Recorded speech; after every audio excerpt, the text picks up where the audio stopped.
आपको सब सूचनाएं तो लगभग जो है मेरे पूर्व वक्ताओं ने दे दी हैं, लेकिन मैं इस जीएसटी के बारे में हमें आगे कैसे आंदोलन को बढ़ाना है, हम व्यापारियों को क्या करना है, उसके उपलक्ष्य में आपको मैं थोड़ी जानकारी देना चाहता हूं कि जीएसटी का हमारा बिल्कुल कोई विरोध नहीं है, ये बात स्पष्ट है।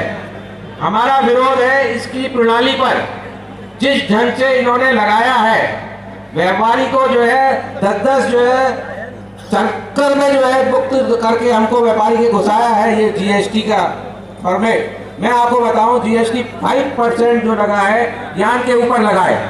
यान पास करता है वीवर को, वीवर से पास होता है हम ट्रेडर्स के ऊपर। यहाँ आकर परेशानी शुरू होती है। ट्रेडर्स जब वीवर से कपड़ा लेता है, मान लीजिए हमने 20 रुपए मीटर का कपड़ा लिया, 5% उसके ऊपर जीएसटी लगा, तो 1 रुपया हमारा जो है जीएसटी खाते में जमा हो गया। आप बहुत ध्यान से उसका कैलकुलेशन समझिएगा।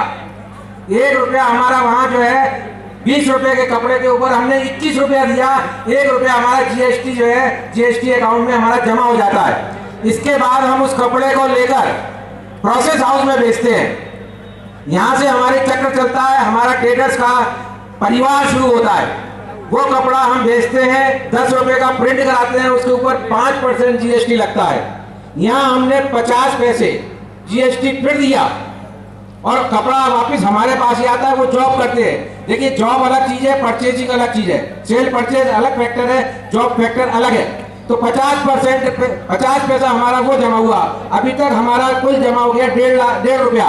इसके बाद हमारा कपड़ा फिर दुकान से वापस जाता है एम्ब्रॉयडरी के वाले के पास। मान लीजिए हमने 20 रुपए मीटर पे एम्ब्रॉयडरी कराई, उसके ऊपर फिर टैक्स हो गया 1 रुपया 5% के हिसाब से। हमारा टैक्स जमा हो गया गवर्नमेंट के पास 2.5 रुपया। इसके बाद फिर कपड़ा आएगा, फिर आप बिल बनाएंगे, चालान बनाएंगे, फिर हैंडवर्क पे भेजेंगे। हैंडवर्क में भी अगर हमने 10 रुपए का पर मीटर के हिसाब से कपड़ा कराया तो 50 पैसा उसके ऊपर भी जमा हो गया। कुल हमारा जमा हो गया जीएसटी में 3 रुपया। इसके बाद हमारा जो है माल आने के बाद, चेक होने के बाद फिर हम बेचते हैं उसको लेस पट्टी के, स्टोन के लिए, पिकनिक लगाने के लिए, छोटे छोटे जहां महिलाएं काम करती हैं उनके पास बेचते हैं। वो हमने अगर 10 रुपए उसका भी टोटल करा तो 50 पैसे हमारा जो है वो भी जमा हो गया। ये सब हम दे रहे हैं। देना हमको एक्चुअली 10 रुपया है, उसकी जगह टैक्स के साथ हम 10.5 रुपए पेड करते हैं। हमारा पैसा गवर्नमेंट के पास जमा हो गया 3.5 रुपए पर मीटर। इसके बाद हमारा कपड़ा जाता है, कपड़ा नहीं जाता, फिर हमारी फोटो होती है, मॉडलिंग होती है, कैटलॉग बनाते हैं। उसके ऊपर हमारा 40 से 50 रुपए पर मीटर का खर्चा आता है। उसके हिसाब से गिनते हैं तो हमारा 50 पैसा फिर जमा हो जाता है। इस प्रकार हमारा 4 रुपया टैक्स जमा हो गया। तब जाके कपड़ा हमारा जो है पैकिंग में जाता है।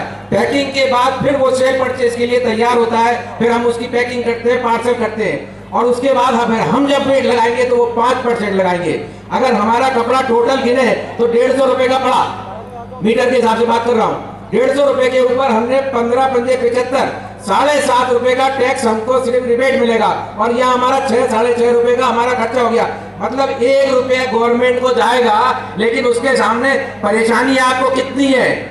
हिंदुस्तान में 24 घंटे बिजली मिलने वाला कोई शहर अभी नहीं है। आप कहते हो इंटरनेट से व्यापार करने का, ऑनलाइन से व्यापार करने का।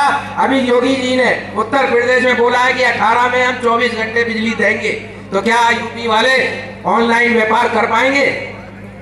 ये जो सिस्टम लाए हैं, विदेशों में देख के लाए हैं। विदेशों की आबादी कम है, वहाँ इंफ्रास्ट्रक्चर बहुत अच्छा है, पढ़े लिखे लोग हैं, समझदार लोग हैं। हमारे यहाँ अभी भी गांव में आप जाइए तो सिग्नेचर करने नहीं आता है किसी को। अभी बैंक अकाउंट खोलने का भी तरीका नहीं आता है। अभी बैंक अकाउंट सबके खुले नहीं है। आप जानते हैं अभी हमारे यहाँ ये जब से नोटबंदी आई, सबको बैंक खाता खोलने का निर्देश दिया गया। आज भी 50% लेबर के पास उसका बैंक अकाउंट नहीं है।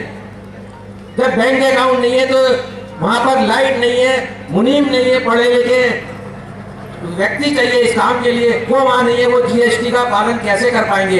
और सबसे बड़ी बात है, जेटली जी ने एक और मुद्दा छेड़ दिया कि जो ये